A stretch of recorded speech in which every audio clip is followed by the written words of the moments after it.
खरं तर तुम्ही येणार म्हणून प्रश्न अनेक दाटवटलेले आहेत, कारण तुमच्या पक्षामधून भाजपमध्ये आलेले तुम्ही असे आहात की त्यानंतर सगळ्यांनाच असं वाटत होतं की आता भाचा आलेला आहे, हळूहळू मामाही येतील.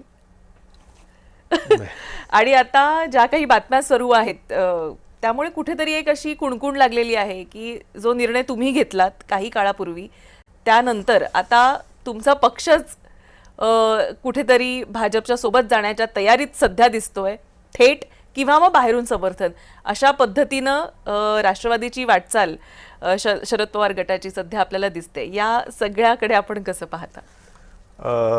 सर्वप्रथम मी आपले आभार मानतो की आपण या शोमध्ये मला बोलावलं.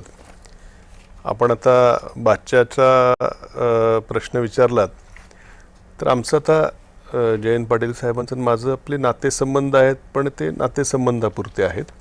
आम्ही जेव्हा एका पक्षामध्ये होतो त्यावेळेस एका पक्षाचे म्हणून आम्ही काम करायचो.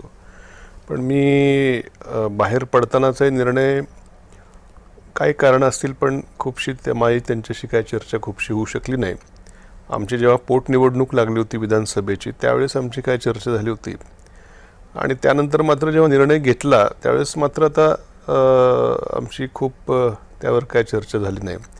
त्यामुळं त्यांनाही कदाचित तो थोडासा शॉक असेल कदाचित. आणि धक्का होता का? नाही सुखद नाही म्हणतात. शेवटी आता पक्ष त्या पक्षाचे माजी प्रदेशाध्यक्ष आहेत आणि ज्येष्ठ कार्यकर्ते त्या पक्षातले आहेत, त्यामुळे सुखद तर नाही म्हणता येणार. पण ठीक आहे, आता शेवटी माझ्या मतदारसंघातली समीकरणं, माझ्या जिल्ह्यातलं राजकारण हे सगळं बघून मी तो निर्णय घेतला. त्याच्याशी त्यांचा काय दुरान्वयी संबंध नव्हता. आणि आता त्यांच्या पक्षात काय चाललेलं आहे याचं मी आपलं तुमच्याकडनं जे ऐकतो तेवढंच ऐकतो मी. पॉलिटिकली करेक्ट असं उत्तर तुम्ही दिलेलं आहे.